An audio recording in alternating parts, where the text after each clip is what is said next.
गीता के पति ने 8 बीघा जमीन जोती थी जिसमें मटर का भूसा पड़ा हुआ था। उसी मटर के भूसे को जबरन आरोपी भरते हैं। गीता मना करती है तो उनके साथ बदसलूकी करते हैं और इतना ही नहीं उसको निर्वस्त कर देते हैं और उसके साथ अभद्रता करते हैं।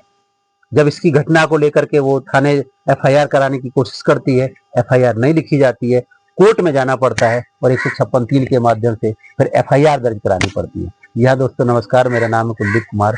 आज इसी घटना की सच्चाई जानने के लिए हम कुदैया में हैं, जहाँ पे हम गीता के घर पे हैं। ये उन्हीं का घर है जहाँ पे मैं खड़ा हूँ और इसी घर में गीता और उनका पूरा परिवार रहता है, जहाँ पे वो खेती किसानी करके अपना परिवार का गुजर बसर करते हैं। गीता आज हमारे साथ है, हम उनसे जानेंगे। गीता, आप इधर आ जाइए। आप बताइए कि क्या हुआ था उस दिन, क्या मामला था? सर मेरे पर घर पर कोई नहीं था, ये आया इसमें जबरदस्ती भूसा बनने लगा है। मैंने मना किया तो इसमें गाली गलौज करने लगा। इसमें बाहर हमारे यहाँ देवरानी बैठी थी तो उन्होंने शोर सुना तो सभी लोग मतलब इकट्ठे हो गए, तो वो उसको भी कहने लगा कि इसे कुरिया वाली को देख लेंगे, कुरिया वाली को बहुत चर्बी चढ़ी है, ये कुरिया वाली को देख लेंगे, यही बोलने लगा। तो काफी लोग इकट्ठे हो गए सर, तो सभी लोगों ने कहा कि तो आपको एफआईआर, हाँ एफआईआर करें, यहाँ से कुछ नहीं है।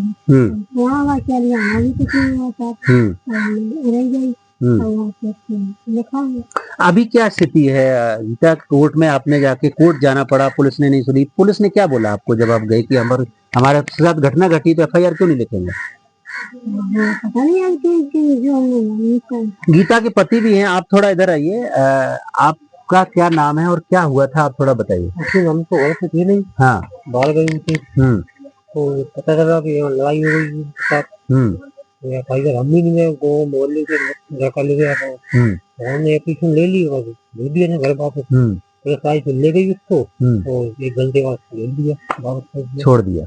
तो फिर आपको कोर्ट क्यों जाना पड़ा? क्योंकि यहाँ एफआईआर नहीं लिखी इसलिए कोर्ट गए, या फिर मतलब न्याय नहीं मिला हमें? न्याय नहीं मिला। तो इतनी बड़ी घटना कि जबरन भूसा भरा इनके घर से, इनका जो मटर का भूसा था खेत से, हाँ, और घर पे इनके साथ बदतमीजी करी, खेत में इनके साथ बदतमीजी करी।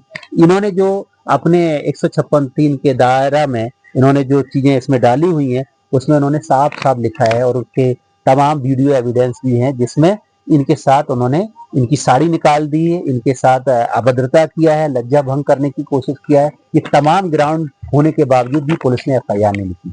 फिर जाकर के इन्हीं तमाम सबूतों को लेकर के वो कोर्ट जाती हैं, जहाँ पे विशेष न्यायालय न्यायाधीश SC/ST एक्ट में ये मुकदमा परिवाद दायर करती हैं, उस पर सुनवाई होती है। तो जज साहब ऑर्डर करते हैं कि इनकी एफआईआर दर्ज करी जाए। जज साहब के ऑर्डर के बाद धारा 406, 354, 452, 323, 504, 506 IPC और SC/ST एक्ट की धारा 31 दा और धा के तहत ये मुकदमा कोर्ट के आदेश के बाद पंजीकृत हो जाता है। गीता, उसके बाद अब तक क्या हुआ? वो पकड़े गए, किस तरीके का माहौल है, क्या है? पकड़े गए, छूट गए। तो अभी किस तरीके का माहौल है? आपको समझौते के लिए भी तो दबाव बना रहे होंगे, कह रहे होंगे नहीं समझौता कर लो। कई बार समझौता की। तो आप क्या चाहती हो गीता कि ये मुकदमा तो कोर्ट में चला गया समझौते के लिए, आप क्या चाहती हो? आज आपका वीडियो, आपका स्टेटमेंट तमाम लोगों तक जा रहा है कि किस तरीके से आपको जाति के आधार पर, आपने जो लिखा कि कुरिया वाला है, ऐसा उन्होंने बोला ना? क्या क्या शब्द यूज कर रहे थे? कुरिया वाली को देख लेंगे, इसे बहुत चर्बी चढ़ी है, इसका मुंह काला कर देंगे। मुंह काला कर देंगे। और आपके साथ अश्लील मतलब आपके कपड़े उतारे, आपको छीना झपटी किया, ये सारी बातों के बावजूद भी अभी तक वो बाहर घूम रहे हैं। आप चाहती कि आपकी मांग क्या है? तो ये जालौन जिले के आखिरी गांव पड़ता है, केलिया थाना, उसी का गांव है कुदैया, और कुदैया के रहने वाले गीता और उनके पति जो मेहनत मजदूरी करके खेती किसानी करके अपनी जिंदगी, अपने परिवार का गुजारा बसर करते हैं। उनके साथ जब वो अपनी 8 बीघा जमीन के मटर का भूसा जो जबरन उनका भरा जाता है, उसके लिए पैरवी करते हैं, जब उसके लिए मना करते हैं तो आरोपी इनका ही भूसा भरने की कोशिश करता है, और जब ज्यादा मना करते हैं, कहते हैं, तो इनके साथ गाली गलौज होती है, इनके साथ अभद्रता होती है। उसकी एफआईआर पुलिस नहीं लिखती है, उसको लेकर के कोर्ट में जाते हैं। कोर्ट ने संज्ञान लिया और इनकी एफआईआर का आदेश दिया, तब जाकर के मुकदमा पंजीकृत हुआ। 1 साल से ज्यादा का समय हो रहा है, अभी तक कोई जस्टिस नहीं मिला है। ये अभी भी चाहती हैं समझौते के लिए आरोपी लगातार दबाव बना रहे हैं कि समझौता कर लो। और ये सरेआम 354 का मामला, एक दलित महिला को निर्वस्त्र करने की कोशिश किया गया, उसके साथ अभद्रता करने की कोशिश किया गया और आरोपी ऐसे ही घूम रहे हैं। पुलिस तक गए और छूट के आ गए।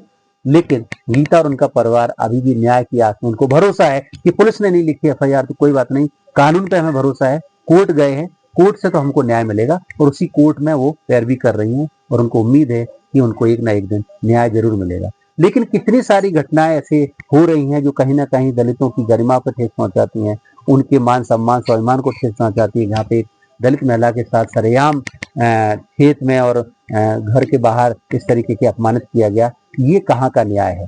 पुलिस उस पर सक्रियता नहीं दिखाती तो कोर्ट जाना पड़ता है। यहाँ से कोर्ट जाने के लिए पूरा दिन का समय निकालना पड़ता है, तब जाकर के जिला मुख्यालय या न्यायालय तक पहुंचते हैं।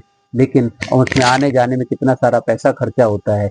एक दलित परिवार जो इस माहौल में रह रहा है, आप उनके घर की स्थिति देख सकते हैं, जहाँ पे इनका पूरा ये परिवार इसी हालात में यहाँ पे अपना गुजर बसर कर रहा है। और इसी परिवार में, इसी घर में रहते हुए वो अपने मान सम्मान स्वाभिमान की लड़ाई भी लड़ रही हैं। इस लड़ाई को न्याय मिलेगा वो तो दिन बताएगा जब जजमेंट होगा।